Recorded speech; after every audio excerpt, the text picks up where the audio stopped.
अस्सलाम वालेकुम and welcome to another lecture on complex analysis. इस लेक्चर के अंदर हमारे पास कंटोर इंटीग्रल्स के ऊपर हमारा दूसरा क्वेश्चन है। यहाँ पे जो फंक्शन है इंटीग्रल के अंदर वो तो सेम वही पहले क्वेश्चन वाला है, लेकिन यहाँ पे जो कंटोर है वो हमने चेंज किया है। हमारे पास क्वेश्चन नंबर 2 है, find this contour integral where the function is z+2 divided by z। ये वही फंक्शन है जो हमने पिछले क्वेश्चन के अंदर लिया था। And contour c is the semi circle z is equal to 2 into e raise to the power iota theta where theta is between pi and 2 pi. अब ये जो इक्वेशन है कंटोर की ये सेम वही है जो पिछले क्वेश्चन के अंदर थी, लेकिन जो थीटा है इसकी वैल्यूज चेंज है। उस वक्त थीटा था 0 से पाई तक, इस तरह से हमारे पास सेमी सर्कल आया था, सर्कल का अपर हाफ। लेकिन यहाँ पे जो थीटा है ये पाई से 2 पाई तक, जो पाई से 2 पाई तक एंगल है वो यहाँ पे ऐसे होता है।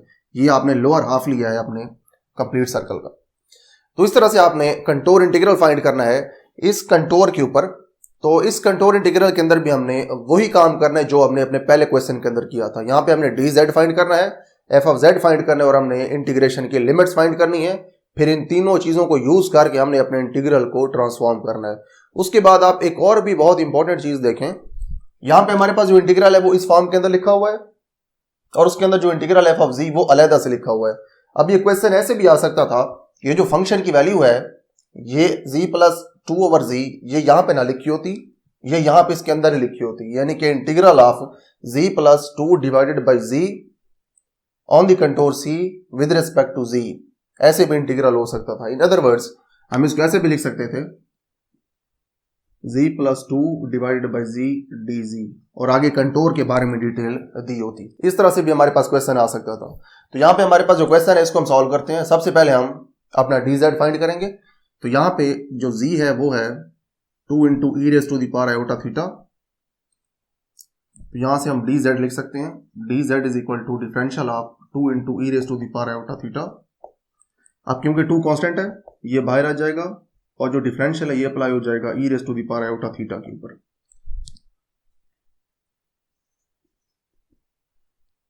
अब जो एक्सपोनेंशियल फंक्शंस होते हैं इनका डिफरेंशियल लेने का ये रूल होता है कि आपने इन फंक्शंस को एज इट इज लिखना होता है और इनकी जो पावर है इसका आपने डिफरेंशियल बाद में अलग लिखना होता है। 2 into e raise to the power iota theta, iota constant है ये बाहर आ जाएगा और डिफरेंशियल अप्लाई होगा थीटा के ऊपर। This is equal to dz and dz is equal to 2 iota, iota को आप पहले लिख सकते हैं 2 के साथ e raise to the power iota theta into d theta. ये है जी आपके पास dz की वैल्यू। उसके बाद आपने f ऑफ z की वैल्यू फाइंड करनी होती है इन टर्म्स ऑफ थीटा जो कि वेरिएबल है कंटोर के अंदर। तो यहाँ पे आप लिखेंगे f of z is equal to z+2 divided by z को आप इन दोनों के ऊपर अलग अलग डिवाइड करवाएं। यहाँ पे 1 हो जाएगा, 1+2 डिवाइडेड बाई z। आप यहाँ पे z की वैल्यू पुट करें जो कि यहाँ पे लिखी हुई है कंटोर के ऊपर 1+2 divided by 2 into e raise to the power iota theta. 2 के साथ 2 डिवाइड होगा तो यहाँ पे आपके पास जो f ऑफ z है ये बराबर आ जाएगा f of z of theta. ये f of z of theta आपने इसलिए लिखा है कि जो f है ये तो z के ऊपर डिपेंड कर रहा है, लेकिन जो z है ये फर्दर थीटा के ऊपर डिपेंड कर रहा है, इसीलिए आपने इस फंक्शन को इस फॉर्म के अंदर लिख दिया। दिस इज इक्वल टू, यहां से आप लिख सकते हैं 1 प्लस ये जो e raise to the power iota theta, इसको जब आप ऊपर लेके जाएंगे तो इसकी जो पावर है ये माइनस हो जाएगी। तो यहां से आपके पास f ऑफ z की वैल्यू आ गई है। f of z is equal to 1 plus e raise to the power minus iota theta. ये आपके पास दूसरी रिक्वायरमेंट पूरी हो गई है। पहली रिक्वायरमेंट है कि आपने dz फाइंड करना है, उसके बाद आपने f ऑफ z फाइंड करना है, और तीसरी रिक्वायरमेंट है इंटीग्रेशन की लिमिट्स। आप यहाँ पे वेरिएबल देखें, यहाँ पे जो dz के अंदर वेरिएबल है वो है थीटा, यानी कि जो इंटीग्रेशन है वो है थीटा के रिस्पेक्ट से, क्योंकि डिफरेंशियल है थीटा का तो इंटीग्रेशन क्योंकि थीटा के रिस्पेक्ट से, तो जो लिमिट्स हैं वो भी यहाँ पे हमारे पास थीटा की आनी है। अगर हमारे पास जो वेरिएबल है वो यहाँ पे होता है x, अगर डिफरेंशियल फाइनली हमारे पास x का आता तो हम लिमिट्स x की फाइंड करते। यहाँ पे अगर y होता तो हम लिमिट्स y की लेते, अगर डिफरेंशियल होता t का तो हम लिमिट्स लेते t की। लेकिन यहाँ पे जो डिफरेंशियल है वो है थीटा का, इट मीन्स दैट जो इंटीग्रेशन का वेरिएबल है वो है थीटा, तो हमने लिमिट्स अब थीटा की लेनी है और थीटा की लिमिट्स हमने लेनी होती है इस कंटोर से। जो कंटोर है इसके ऊपर थीटा की लिमिट्स गिवन है पाई से 2 पाई तक, क्योंकि जो डायरेक्शन है कंटोर की वो यहाँ पे हमने मेंशन की है जो कि लिमिट्स फाइंड करने में बहुत हेल्प करती है। जो कंटोर है यहाँ से स्टार्ट हो रही है और यहाँ पे एंड हो रही है। यहाँ पे जो हमारे पास एंगल है ये होता है पाई और यहाँ पे एंगल होता है 2 पाई। तो हमारे पास जो लिमिट्स हैं थीटा की वो है पाई से 2 पाई तक। तो यहाँ पे आप लिख सकते हैं and limits are theta is between pi and 2 pi. तो यहाँ पे अब हमारे पास तीनों रिक्वायरमेंट्स पूरी हो गई हैं। हमारे पास थीटा की लिमिट्स भी आ गई हैं, हमारे पास एफ ऑफ जेड की वैल्यू भी आ गई है इन टर्म्स ऑफ थीटा, और उसके बाद हमारे पास डी जेड की वैल्यू भी आ गई है इन टर्म्स ऑफ थीटा। तो इन तीनों चीज़ों को यूज़ करके हम अपने इस कंटोर इंटीग्रल को ट्रांसफॉर्म करते हैं और जो रिक्वायर्ड आंसर है वो हम अब फाइंड कर लेते हैं। उसके बाद हमने तीनों अपनी रिक्वायरमेंट्स जो फाइंड की हैं, D Z, F of Z और थीटा की लिमिट्स, वो हमने यहाँ पे लिख दी हैं। इन तीनों रिक्वायरमेंट्स की हेल्प से हम अपने इस इंटीग्रल को अब ट्रांसफॉर्म करते हैं। हमारे पास जो इंटीग्रल है जो हमने सॉल्व करना है वो है integral of F of G D G. इसके अंदर आप वैल्यूज पुट करें। इंटीग्रेशन की लिमिट्स हमारे पास हैं थीटा की लिमिट्स पाई से 2 पाई तक, वो यहाँ पे पुट करेंगे। एफ ऑफ जेड की हमारे पास वैल्यू है 1 plus e raise to the power minus iota theta. उसके बाद हमारे पास डी जेड की वैल्यू यहाँ पे मौजूद है, ये पुट करेंगे 2 iota e raise to the power iota theta into d theta. 2 iota constant है, इसे आप बाहर ले लें।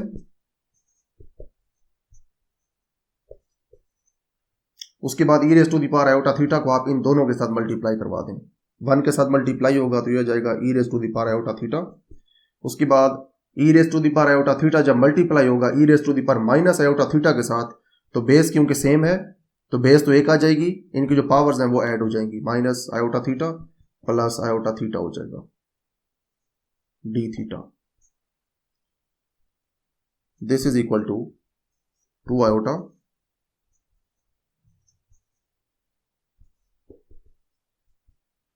पावर्स यहाँ पे माइनस हो रही हैं, e raise to the power minus iota theta plus iota theta, ये हो जाएगा e raise to the power 0 क्योंकि माइनस हो जाएंगी, तो इसकी पावर अगर 0 है तो ये हो जाएगा 1 d theta. This is equal to 2 iota pi to 2 pi, ये इसकी लिमिट्स हैं, ये हो जाएगा e raise to the power iota theta plus 1, क्योंकि इसकी पावर 0 है तो ये 1 के बराबर हो जाएगा और यहाँ पे आ जाएगा डी थीटा। उसके बाद ये जो इंटीग्रल है, हमने इस इंटीग्रल को e raise to the power iota theta और 1 के ऊपर अलग अलग करना है क्योंकि ये दोनों ऐड हो रहे हैं।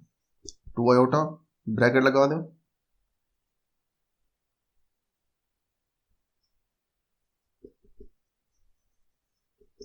Plus integral 1 d theta. उसके बाद जो e raise to the power iota theta है इसका इंटीग्रल हम लिखेंगे 2 आयोटा ब्रैकेट, इसका जो इंटीग्रल है ये आएगा e raise to the power iota theta divided by the derivative of the power, इसकी पावर का डेरिवेटिव आएगा आयोटा। लिमिट्स लिखेंगे पाई से 2 पाई। उसके बाद है प्लस जो 1 है इसकी इंटीग्रेशन आएगी थीटा, क्योंकि यहाँ पे वेरिएबल थीटा है तो इसकी जो इंटीग्रेशन है ये थीटा आएगी। लिमिट्स हैं पाई से 2 पाई, ये लिखेंगे पाई से 2 पाई। तो ये हमारे पास जो स्टेप है, इस स्टेप से आगे हम यहाँ पे करेंगे, ये जगह हम खाली कर देते हैं और इस स्टेप से आगे हमारी जो इंटीग्रेशन है उसको हम यहाँ पे कंटिन्यू करेंगे। अपने इंटीग्रल को हम इस स्टेप तक तो सॉल्व कर चुके हैं, अब इससे आगे हमने अगर इसको सॉल्व करना है तो जो यहाँ पे लिमिट्स हैं ये हमें यहाँ पे पुट करनी पड़ेंगी। तो यहाँ पे हम लिखते हैं 2 आयोटा इंटू लिमिट्स इसमें पुट कर दें e raise to the power iota 2 pi minus e raise to the power iota pi, और उसके बाद नीचे जो आयोटा है इसको आप वैसे ही रहने दें। उसके बाद दिस इज प्लस थीटा की लिमिट्स पुट करें 2 pi minus pi, this is equal to 2 iota, जो आयोटा है इसे आप साथ वैसे लिखते हैं 1 ओवर आयोटा इंटू ये जो e raise to the power iota 2 pi है इसके ऊपर आप आइलर्स फार्मूला अप्लाई करें, ये हो जाएगा cause of 2 pi plus iota sign 2 pi minus इसके ऊपर भी आइलर्स फार्मूला अप्लाई करें, ये हो जाएगा cause pi minus sine pi, यहाँ पे साइन के साथ आयोटा भी आएगा। अब यहाँ पे हमने दोनों माइनस इसलिए लगाए हैं क्योंकि यहाँ पे माइनस था, ये जो आपके पास e raise to the power iota pi है इसका आइलर्स फार्मूला इस तरह से आना था cos pi plus iota sine pi, इस माइनस की वजह से हमने इन दोनों को माइनस कर दिया। उसके बाद ब्रैकेट क्लोज कर दें क्योंकि इसके साथ 1 ओवर आयोटा जो ये मल्टीप्लाई हो रहा है। उसके बाद इसका आंसर आएगा पाई, ये आप यहाँ पे लिख दें प्लस पाई। उसके बाद इनकी जो वैल्यूज हैं वो हमने अब यहाँ पे पुट करनी है, this is equal to 2 iota into 1 over iota, जो कॉस 2 पाई है इसका आंसर होता है हमारे पास 1 प्लस आयोटा, जो साइन 2 पाई है इसका आंसर होता है 0 माइनस कॉस पाई का आंसर होता है -1 माइनस आयोटा, जो साइन पाई है इसका आंसर होता है 0, ब्रैकेट क्लोज, प्लस पाई। इसको हम मजीद सिंप्लीफाई करते हैं। ये जो आयोटा वाली टर्म्स हैं ये तो दोनों 0 हो जाएंगी, ये माइनस और माइनस प्लस हो जाएंगे, 1 + 1 यहाँ पे 2 आ जाएगा आपके पास।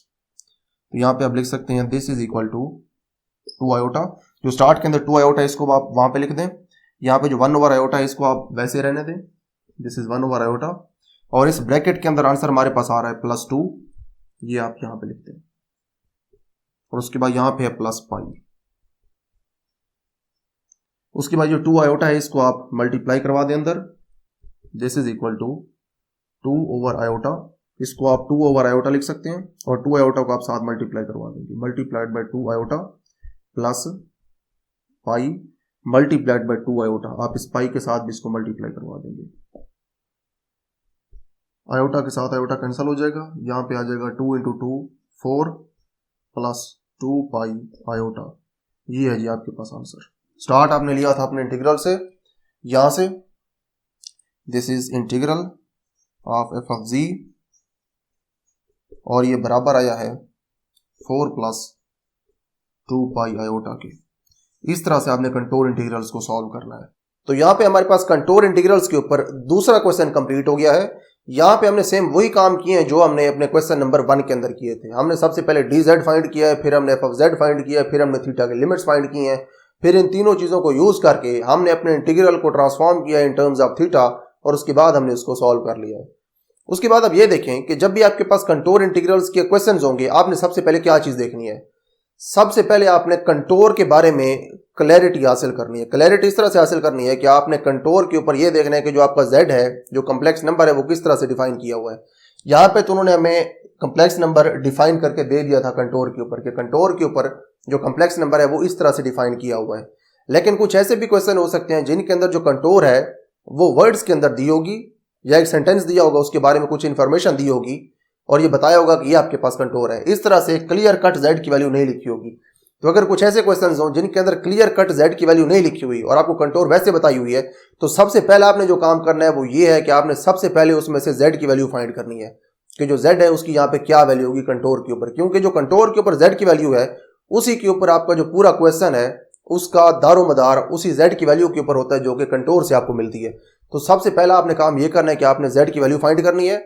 उसके बाद आपने बाकी ये तीनों काम करने, यानी कि आपने dz फाइंड करना है, f ऑफ z फाइंड करना है, और आपने थीटा की या जो भी वहां पे पैरामीटर हो, t हो, x हो, y हो, उसकी फिर आपने लिमिट्स फाइंड करनी है। तो इस तरह से आपने कंटोर इंटीग्रल्स के जो क्वेश्चंस हैं उनको सॉल्व करना है। इस लेक्चर के लिए इतना ही। See you in the next video with some other very important question on contour integrals.